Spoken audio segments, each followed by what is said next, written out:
Do I really believe that Muhammad is the Prophet of Allah?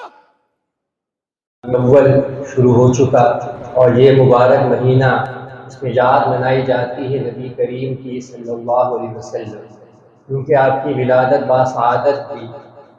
کچھ تاریخ کے اعتبار سے اختلاف ہے کہ وہ بھی اسی ماہ میں ہوئی ہے، اور نبی کریم صلی اللہ علیہ وسلم کا سفر آخرت وہ بھی اسی ماہ میں ہوا۔ اسی طرح نبی کریم صلی اللہ علیہ وسلم جب ہجرت فرما کے پہنچے ہیں مدینہ النبی صلی اللہ علیہ وسلم، تو وہ بھی ربیع الاول کا ہی مہینہ تھا۔ اسی مناسبت سے ذہن میں آیا آج کل جو دور ہے فیس اینڈ وائس کا، کہ جو دکھتا ہے وہ بکتا ہے، اس کے حوالے سے نبی کریم صلی اللہ علیہ وسلم نے بھی ہمیں ایک اسوہ دیا ہے، اس کا کچھ ذکر ہو جائے خاص طور پہ نبی کریم صلی اللہ علیہ وسلم کے شمائل سے۔ شمائل کیا ہوتے ہیں؟ یہ جمع ہے، اس کا واحد ہے شمیلت و شمال۔ یہ خصلت کو کہتے ہیں، عادت کو کہتے ہیں۔ عادت ہر وہ شے ہے جو انسان بغیر تکلف کے کرتا ہے، اپنے آپ پہ زور نہیں دینا پڑتا۔ اسی لیے عربی زبان میں اس کو خلقن او خلقن بھی کہتے ہیں، اس کی جمع اخلاق ہے۔ تو گویا نبی کریم صلی اللہ علیہ وسلم کی جو مبارک خصلتیں ہیں، ظاہری و باطنی، وہ دونوں کس میں آتی ہیں؟ شمائل میں آتی ہیں۔ تو آج ہم خاص طور پہ نبی کریم صلی اللہ علیہ وسلم کا جو انداز گفتگو ہے اس کو سمجھنے کی کوشش کریں گے، اور پھر دیکھیں گے کہ نبی کریم صلی اللہ علیہ وسلم نے اس کا ایک اور اظہار بھی فرمایا ہے، اور وہ کیا ہے؟ وہ اصلاً اسوہ ہمارے لیے وہ ہے، پہلے اس کو اپناؤ اور پھر مخلوق کی خبر لو۔ تو پہلے ان جملوں کو ہم پڑھ لیتے ہیں جو نبی کریم صلی اللہ علیہ وسلم کے مبارک انداز گفتگو کی بابت شمائل میں نقل ہوئی۔ تو پہلا جملہ ہے کہ نبی کریم کیسے تھے صلی اللہ علیہ وسلم؟ طویل السکت، غیر معمولی جملہ کہ نبی کریم صلی اللہ علیہ وسلم کی خاموشی طویل ہوتی تھی۔ حیرت کی بات نہیں ہے کہ اتر کے ہرا سے سوئے قوم آیا اور ایک نسخہ کیمیا ساتھ لایا۔ وہ نبی علیہ الصلوۃ والسلام جن کا کام یہ ہے کہ لوگوں کو بلانا ہے اللہ کی جانب، یعنی کمیونیکیشن ہے، ابلاغ ہے، اور قرآن مجید میں حکم بھی ہے سورہ مائدہ کی آیت 67 میں کہ یا ایھا الرسول بلغ ما انزل الیک من ربک، اے رسول صلی اللہ علیہ وسلم پہنچا دیجئے جو بھی آپ کی جانب نازل ہوا آپ کے رب کی طرف سے۔ تو گویا آپ کا کام ہی فرمانا ہے۔ اور یہاں ہمیں طرز عمل کیا ملتا ہے؟ دیکھیں صحابہ کرام رضوان اللہ علیہم اجمعین جب وہ نبی کریم صلی اللہ علیہ وسلم کو بیان کرتے ہیں تو یہ تو ہو سکتا ہے کچھ کمی رہ جائے، مبالغہ کبھی نہیں ہوگا۔ تو جب ان کا یہ تاثر ہے کہ نبی کریم صلی اللہ علیہ وسلم طویل السکت، طویل خاموشی والے تھے، تو اس میں کوئی مبالغہ نہیں ہے۔ اور یہیں سے ہمیں سیکھنا ہے نا۔ آج کا دور جسے کمیونیکیشن کا دور کہا جاتا ہے، جس میں جب فریقین آمنے سامنے بیٹھے ہیں تو اب دلائل کا مقابلہ نہیں ہوتا، اب یہ ہوتا ہے کہ کون بولتا زیادہ ہے، اور اتنا بولتا ہے کہ دوسرے کو بولنے کا موقع نہیں دیتا۔ یعنی اب دلائل کے ذریعے خاموش نہیں کرایا جاتا بلکہ بولتی بند کی جاتی ہے۔ تو نبی کریم تو ایسے نہیں تھے صلی اللہ علیہ وسلم۔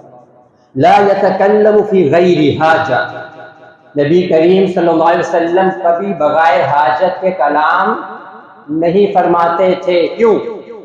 ہر وہ شے جو میرے اقوال میں آئے گی، یعنی میری زبان سے ادا ہوگی، ہر وہ شے جو میرے عمل سے ظاہر ہوگی، اس کا حساب ہونا ہے۔ اللہ سبحانہ و تعالیٰ کے سامنے وہ پیش ہوگا۔ کرامن کاتبین کاہے کو بیٹھے اس کو نوٹ کریں گے۔ جتنا بولو گے اتنا اپنے آپ کو قابل حساب بناؤ۔ کوشش کرنی چاہیے نبی کریم صلی اللہ علیہ وسلم کی اسوہ کو بھی اپنانے۔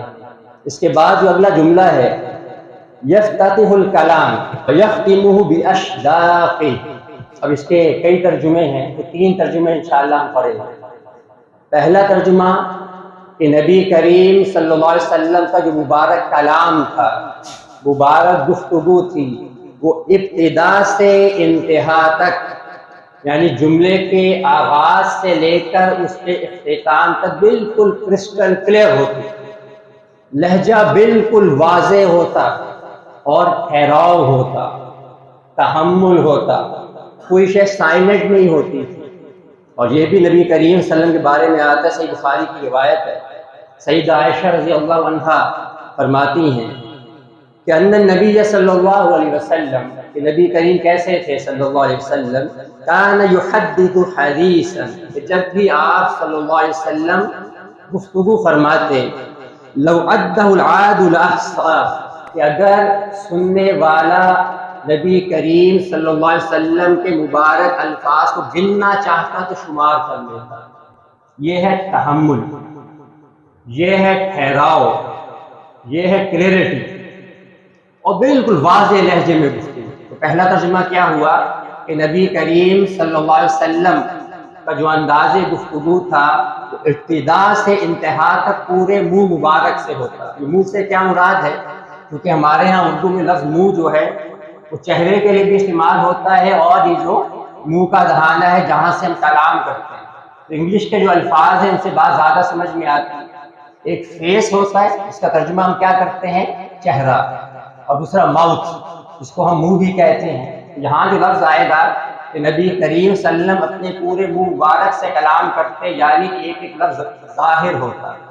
اسی طرح دوسرا ترجمہ کیا ہے کہ نبی کریم صلی اللہ علیہ وسلم کا مبارک جو منہ کا دہانہ تھا یہ تھوڑا سا اعتدال کے ساتھ بڑا تھا. اور یہ کیوں ہوتا ہے؟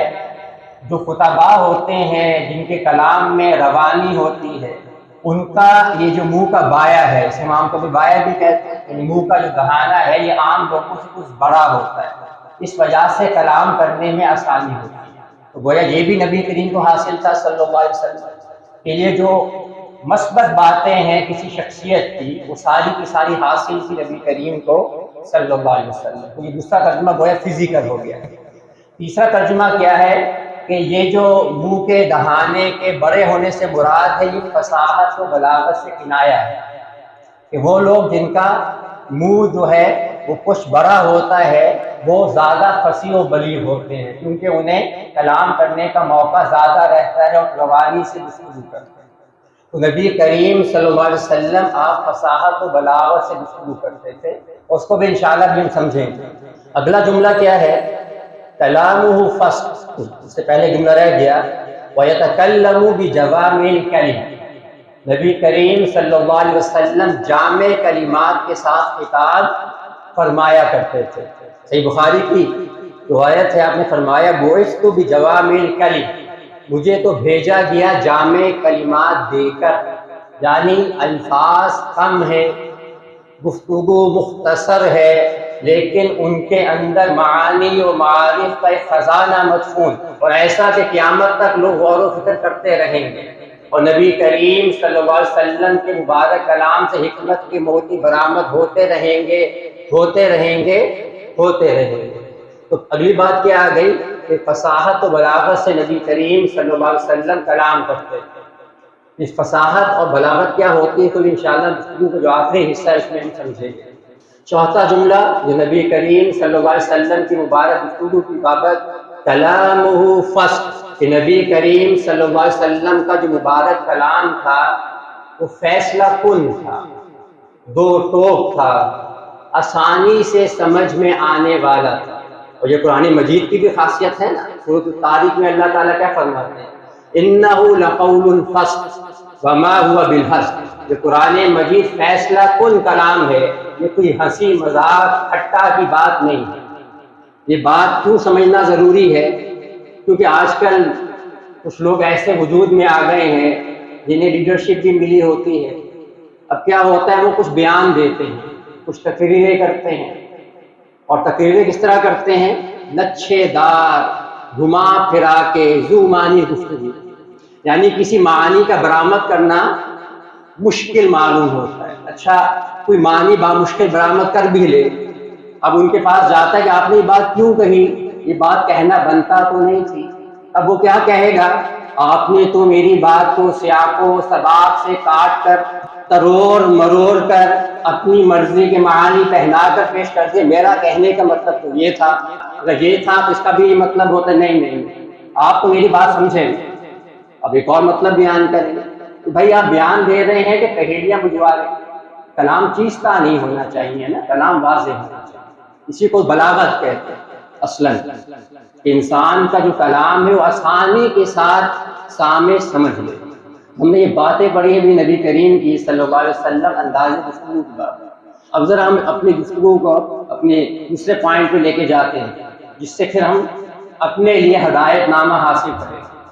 کیونکہ لقد کان لکم فی رسول اللہ اسوۃ حسنہ، تمہارے لیے یعنی ہمارے لیے نبی کریم صلی اللہ علیہ وسلم کی مبارک زندگی میں بہترین رول ماڈل موجود ہے. ابھی ہم نے پڑھا کہ نبی کریم صلی اللہ علیہ وسلم گفتگو کیسے کرتے تھے. تو دیکھیں یہ نبی کریم کی گفتگو کنہوں نے نقل کی؟ صحابہ کرام رضوان اللہ علیہم اجمعین، جو کون ہے؟ مخلوق ہے. اور نبی کریم صلی اللہ علیہ وسلم بھی مخلوق ہیں، اگرچہ خیر البریہ ہیں، بہترین مخلوق ہیں، مخلوقات کی معراج ہیں صلی اللہ علیہ وسلم. تو تعلقات یا ریلیشن شپ دو طرح کے ہوتے ہیں. ایک ہوتا ہے خالق اور مخلوق کے مابین، یعنی کریشن اور کریٹر کے مابین ایک تعلق ہوتا ہے. یہ سب سے گہرا، مضبوط، مربوط اور پائیدار تعلق ہے. اس سے انسان کبھی بھاگ نہیں سکتا. یعنی میرا اگر تعارف فلاں بن فلاں ہے، یہ بعد میں ہے. میرا اولین تعارف ہے کہ میں عبداللہ ہوں، میں اللہ کا بندہ ہوں. کیا مطلب؟ مجھے اپنے آپ کو بیسٹ پریزنٹ کس کے سامنے کرنا؟ مخلوق کے سامنے کے اللہ کے سامنے، اللہ کے سامنے، کیونکہ سب سے عظیم تعلق ہے.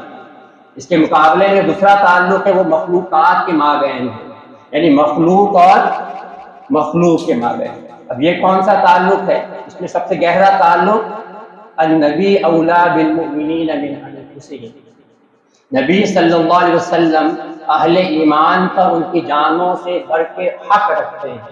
یعنی مجھ پر اپنی جان کا وہ حق نہیں ہے. یہ کس کا ہے؟ محمد رسول اللہ صلی اللہ علیہ وسلم. آپ نے خود فرمایا کہ لا یؤمن احدکم حتی اکون احب الیہ من والدہ وولدہ والناس اجمعین. تم میں سے کوئی شخص مومن نہیں ہو سکتا جب تک میری ذات اس کے لیے، اس کے والدین، اس کی اولاد اور تمام لوگوں سے بڑھ کے محبوب نہ ہو جائے. اس میں گویا اپنی جان تو نہیں ہے نا. تو اگلی روایت صحیح بخاری کی، پہلی جو سنائی یہ بھی صحیح بخاری کی روایت ہے. سیدنا عمر بن خطاب رضی اللہ عنہ تو ایک دفعہ وارفتگی میں، یعنی وہ منظر نامہ کتنا خوبصورت ہے جو راوی نے بیان کیا کہ نبی کریم صلی اللہ علیہ وسلم تشریف فرما ہے اور سیدنا عمر رضی اللہ عنہ بھی، ان کو بھی یہ سعادت ملی کہ وہ بھی موجود ہیں. اور نبی کریم صلی اللہ علیہ وسلم نے اپنے دست مبارک میں سیدنا عمر رضی اللہ عنہ کا ہاتھ تھاما، اپنا لیا. گویا یہ ایک ایسا تعلق ہے جو اٹوٹ ہے. اب اس میں سیدنا عمر رضی اللہ عنہ محبت کا اظہار ہے، اور جو جملہ ہے ان کا، یا رسول اللہ، اے اللہ کے رسول صلی اللہ علیہ وسلم، لأنت احب الی من کل شیء الا من نفسی. اے نبی صلی اللہ علیہ وسلم، آپ مجھے تمام سے بڑھ کے محبوب سوائے اپنی جان کے. فقال نبی صلی اللہ علیہ وسلم، نبی کریم صلی اللہ علیہ وسلم نے تعلیم دی، لا، نہیں، والذی نفسی بیدی حتی اکون احب الیک من نفسک. یہ بات تب بنے گی جب میں تمہیں تمہاری اپنی جان سے بڑھ کے محبوب ہو جاؤں. تو سیدنا عمر رضی اللہ عنہ نے گویا کوئی ڈوب بھی نہیں کی ہوگی، اپنے من میں ڈوب کر اس شے کا انہیں سراغ ملا کہ بلا تکلف بیان کیا والہانہ انداز میں. فَإِنَّهُ الْآنَ وَاللَّهِ لَأَنْتَ أَحَبُّ إِلَيَّ مِن نَفْسِي. اے نبی صلی اللہ علیہ وسلم، اللہ کی قسم، آپ مجھے اپنی جان سے بڑھ کے محبوب. تو نبی کریم نے فرمایا صلی اللہ علیہ وسلم، الآن یا عمر، اے عمر اب پہنچے اس مقام تک جو مطلوب ہے. تو گویا مخلوقات میں سب سے بڑا رشتہ ہے وہ کون ہے؟ نبی کریم ہے صلی اللہ علیہ وسلم. اس کے بعد دوسرا تعلق ہے نفسی. اور یہ کب ظاہر ہوگا؟ قیامت والے دن، جب انبیاء علیہ السلام نے کیا فرما رہے ہوں گے؟ نفسی. اور اس کے بعد الاقرب فالاقرب، الادنی فالادنی. جو اتنا قریب ہے اس کے اعتبار سے ہم نے تعلقات نبھائے. اب یہ کیوں بیان کیا؟ سب سے بڑا تعلق میرا کس سے ہے؟ اللہ سبحانہ و تعالیٰ سے، جو خالق اور مخلوق کا ہے. مجھے بیسٹ اپنے آپ کو پریزنٹ کہاں کرنا ہے؟ آج کا دور پریزنٹیشن کا ہے نا. مجھے کس کے سامنے اپنے آپ کو بہترین حالت میں پیش کرنا ہے؟ اللہ سبحانہ و تعالیٰ. اب دیکھیں نبی کریم صلی اللہ علیہ وسلم کا مبارک انداز گفتگو.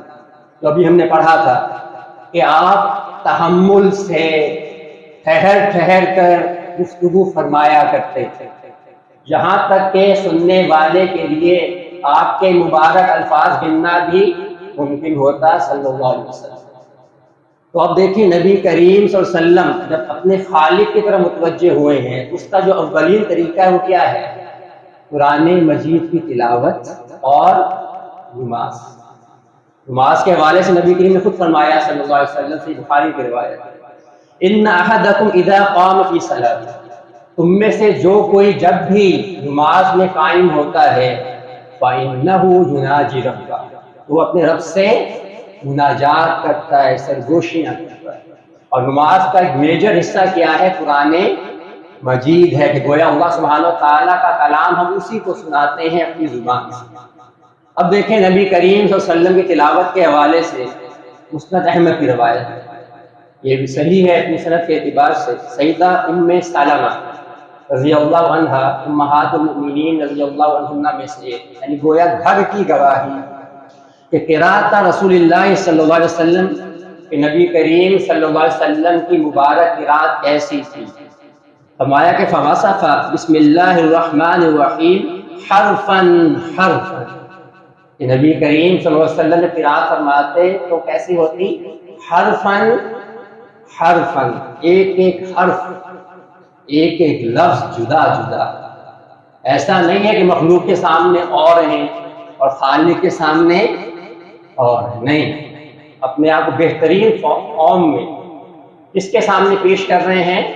اللہ کے سامنے۔ اور یہیں سے پتہ چلتا ہے کہ آدمی خالص ہے کہ نہیں ہے۔ خلوت و جلوت میں فرق تو نہیں ہے بھائی۔ تو نبی کریم صلی اللہ علیہ وسلم کی قرات کیسی تھی؟ حرفاً حرفاً، ایک ایک مبارک جو حرف تھا جدا جدا آسانی سے سمجھ میں آنے والا۔ قراءۃً بقیۃً، ایسی قرات تھی جو تحمل کے ساتھ تھی۔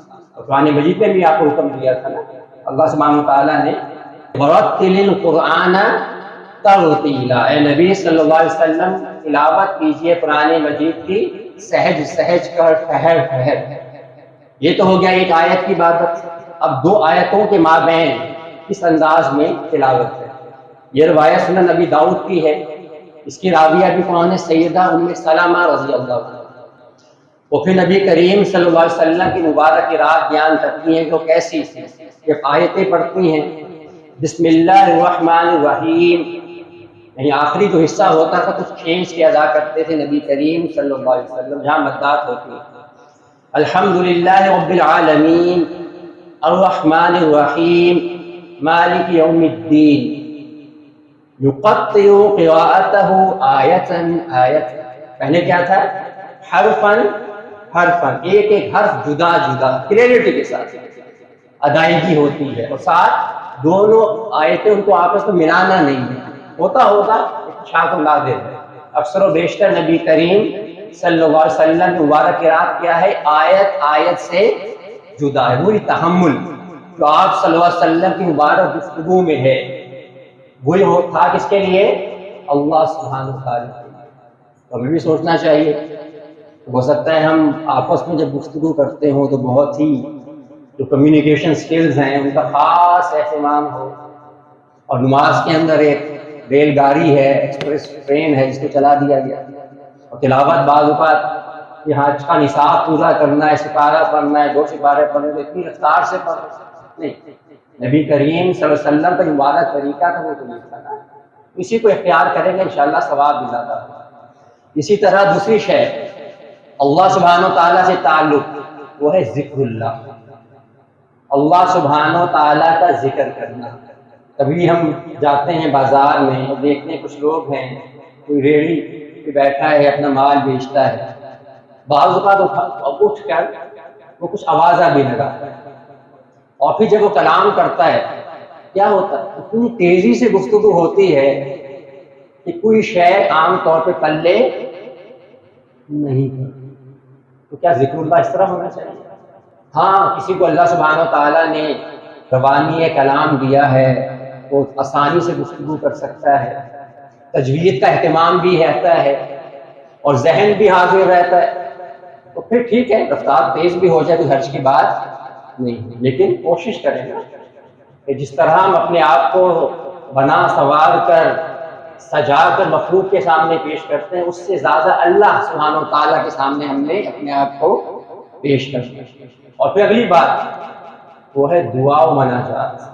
اب یہاں پہ وہ الفاظ آئیں گے جو فصاحت و بلاغت کے اعتبار سے خاص طور پر، اب ان دونوں الفاظ کو سمجھ لیں گے فصاحت و بلاغت کیا ہوتا ہے۔ فصاحت کہتے ہیں کہ کلام ایسا ہے جو بہت عمدہ ہے، خوبصورت کلام ہے، شائستہ شستہ گفتگو، سننے کو دل کرتا ہے، اور پھر جامع اور معنی کلام ہے، نپا تلا جچا تلا کلام، اس میں کوئی کمی یا زیادتی نہیں ہے، اس طرح کا کلام ہو، اسے فصاحت کہتے ہیں۔ اور بلاغت کہتے ہیں کہ دوسرے تک اپنی بات کمیونیکیٹ کر دینا۔ کیا مطلب؟ اتنی پیچیدہ گفتگو نہ ہو کہ عقل آسانی سے سمجھ نہ سکے، آسان سی گفتگو ہو، لوگ آسانی سے سمجھ لیں۔ نمبر 2، بات جو دل سے نکلتی ہے اثر رکھتی ہے، پر نہیں طاقت پرواز مگر دل میں اتر جائے، چاہے مانے نا، لیکن دل کے تار تو ہل جائے نا، اندر ایک سپارک تو ہو جائے نا، ہاں بھائی بات تو فصاحت و بلاغت۔ اور یہ گویا درکار ہے اس اعتبار سے کہ جب ہم آپس میں کلام کریں تو اس کو رہنا چاہیے، اور خاص طور پہ جب اللہ سبحانہ و تعالیٰ سے وہاں پہ گفتگو ہو۔ اب دیکھیں دعا و مناجات، اس میں جہاں مجھے اللہ کے نبی صلی اللہ علیہ وسلم کی مصنوع دعاؤں کو یاد کرنا ہے، ان کو مانگنا ہے، وہاں خود بھی اپنا دل کھول کے رکھیں اللہ کے سامنے، اچھے سے اچھے الفاظ، عمدہ سے عمدہ کلام، اس کے ذریعے اللہ سبحانہ و تعالیٰ کے سامنے اپنی حاجت پیش کریں۔ پھر مخلوقات میں جو سب سے بڑا تعلق ہے وہ کیا ہے؟ نبی کریم صلی اللہ علیہ وسلم۔ نبی کریم صلی اللہ علیہ وسلم کا جو مصنون ہمیں درود سکھائے گئے ان کو پڑھیں، یاد کریں، سیکھیں، اور خود بھی کبھی اسے کہتے ہیں نبی کی نعت لکھیں صلی اللہ علیہ وسلم۔ نبی صلی اللہ علیہ وسلم کی نعت سے مراد نہیں کہ شعر میں ہو، اصل میں بھی ہو، یعنی جب بھی میرے ذہن میں نبی کریم صلی اللہ علیہ وسلم کی یاد تازہ ہو، جب بھی کوئی میں کلام لکھتا ہوں یا کوئی گفتگو کرتا ہوں جس میں نبی کریم صلی اللہ علیہ وسلم کا ذکر مبارک ہے، تب کوشش کریں شعوری طور پر خوبصورت سے خوبصورت الفاظ، اچھا سے اچھا کلام۔ ایک روایت ملتی ہے، اس کی نسبت کی جاتی ہے سیدنا عبداللہ بن مسعود سے رضی اللہ عنہ، کہ ان کا قول ہے، قول صحابی ہے کہ جب بھی تم نبی کریم صلی اللہ علیہ وسلم کی تعریف کیا کرو تو اچھے سے اچھے الفاظ، کیونکہ یہ ان کے پاس پیش کیا جاتا ہے صلی اللہ علیہ وسلم، چاہے عالم برزخ میں ہو چاہے قیامت میں ہو، اور کیا پتا کس کا کلام انہیں پسند آئے، محمد رسول اللہ صلی اللہ علیہ وسلم۔ تو ہمیں نبی کریم صلی اللہ علیہ وسلم کا جب ذکر مبارک آئے، نامی آئے نا، شعور ہی کرو، اس طرح اللہ سبحانہ و تعالیٰ کے لیے ہم اپنا دل کھول کے رکھیں، اچھے سے اچھے الفاظ، اس میں دعائیں مانگیں، اللہ کا ذکر کریں، اور نبی کریم صلی اللہ علیہ وسلم کے اذکار مسنونہ ہی سب سے پہلے پیش نظر رکھیں۔ اور پھر اگلا یہ بات ہے کہ مخلوق سے ہم نے انٹریکٹ کرنا ہے، اور اس کے اندر دو بہترین سلیقے کیا ہیں؟ ایک ہے تبلیغ دین، یعنی تبلیغ دین کرنے والا کون ہے؟ مبلغ ہے۔ اسی طرح علم دین سکھانے والا کون ہے؟ معلم۔ یہ دو شعبہ جات ہیں، مبلغ تبلیغ کرنے والا ہے، داعی اللہ بھی کہہ سکتے ہیں کہ اللہ کی طرف بلانے والا ہے، اور دوسرا معلم، اس کو بھی فصیح و بلیغ ہونا چاہیے۔ سیدنا موسیٰ علیہ السلام نے جب بارگاہ الہی میں سیدنا ہارون علیہ السلام کی سفارش کی کہ اللہ انہیں میرا دست و بازو بنا دے، اس میں ایک بات کیا فرمائی؟ ہوا افصح منی لسان، یہ مجھ سے زبان دانی میں زیادہ پسند۔ کیوں؟ حکم ہوا اذهب الى فرعون انه طغى، جانا ہے فرعون کے دربار میں، بادشاہ ہے وہاں، شعراء، ادباء، فصحاء، بلغاء، خطباء آتے ہیں، اگر ہمارا کلام ہلکا ہو تو بادشاہ سنی نہیں۔ یہ ضروری ہے بھائی، بعض اوقات ہم ان چیزوں کو اہمیت نہیں دیتے، تبلیغ کے لیے نکل کھڑے ہوتے ہیں، یقیناً یہ ہوتا ہے بعض اوقات کہ اللہ سبحانہ و تعالیٰ جذبات کے ذریعے بھی لوگوں کو موٹیویٹ کرتے ہیں، لیکن یہ کام خال خال ہوتا ہے. اکا دکا واقعات آپ کو ملیں گے. کوئی صاحب گئے, انہوں نے کہیں کلام کرنا تھا, بات نہ ہوئی تو رونے لگے, تو لوگوں پہ ایک اثر ہوا. لیکن ایسے واقعات کتنے ہیں. آٹے میں نمک کے برابر بھی شاید نہیں ہے. اصلاً کیا ہے, ہر وہ شخص جس کو اللہ سبحانہ و تعالیٰ یہ توفیق دے, اس نے تبلیغ کرنی ہے. جس کو اللہ سبحانہ و تعالیٰ نے یہ ہمت دی ہے, حوصلہ دیا ہے, صلاحیت بخشی ہے, اس نے علم دین اس کو منتقل کرنا ہے, اس کو فصاحت و بلاغت کا اہتمام کرنا ہے. کیونکہ نبی کریم ایسے تھے نا صلی اللہ علیہ وسلم, یہ آپ کی سنت ہے. اور کوشش کریں دوبارہ جو آج ہم نے نبی کریم صلی اللہ علیہ وسلم کا انداز خدمت سیکھا کہ ٹھہر کر تحمل کے ساتھ کلام کیا جائے.